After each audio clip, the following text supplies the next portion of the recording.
जैसा कि बात हो रहा है अर्थ की, जैसे कि ये एक पेन है, यदि इसका एक अर्थ हो गया, इसकी कुछ खासियतें कुछ विशेषताएं हो गई, अब इसके मूल्य का निर्धारण होगा।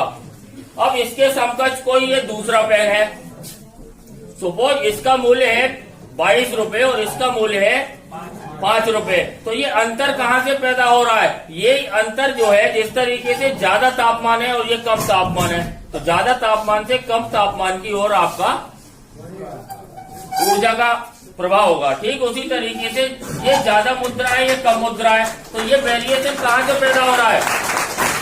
ये वेरिएशन पैदा हो रहा है उसके मूल्य से।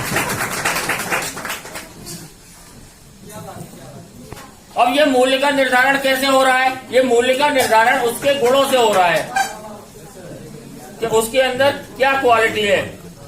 अब जैसे पीतल है और सोना है, दोनों ही पीले हैं, लेकिन पीतल का मूल्य मान लीजिए 300-400 जो भी है, और सोने का मूल्य लाखों में है। ऐसा क्यों हो रहा है? क्योंकि उनके गुणों से, कि पीतल आपकी काली पड़ जाएगी लेकिन सोना सोना ही रहेगा।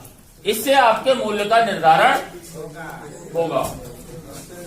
यहां से जन्म हुआ अर्थव्यवस्था का। पहले कोई अर्थव्यवस्था थी ही नहीं। शुरू में क्या होता था कि आपके पास जौ है, आपके पास गेहूं है, आपके पास गुड़ है, तो लोग सामान का अदला बदली कर लिया करते थे। यानी कि क्या है कि मूल्य अलग अलग नहीं था चीजों का। आपको जरूरत पड़ी चावल की, तो आपके पास गेहूं फालतू है, तो आपने गेहूं देके उसमें चावल ले लिया। लेकिन धीरे धीरे धीरे धीरे क्या हुआ, जब मुद्रा का आविष्कार हुआ तो हर चीज की एक कीमत बनाई गई। अब जैसे आप खड़े होइए, अब मान लीजिए आपको पैकेज निर्धारण होता है 6 लाख का, लेकिन दूसरे बच्चे को 6 लाख का पैकेज कब मिल सकता है? जब उसमें आपके सारे गुण इक्विवेलेंट हो। अब वो चाहता है 8 लाख का पैकेज, तो उसको कब मिल सकता है? कि जिसको 6 लाख का पैकेज मिला है, पहले तो वो उन गुणों की, उन विशेषताओं की स्टडी करे, वो सारे हैं मेरे अंदर, फिर उससे कुछ एक्स्ट्रा भी होना चाहिए। सीधे बंद करो।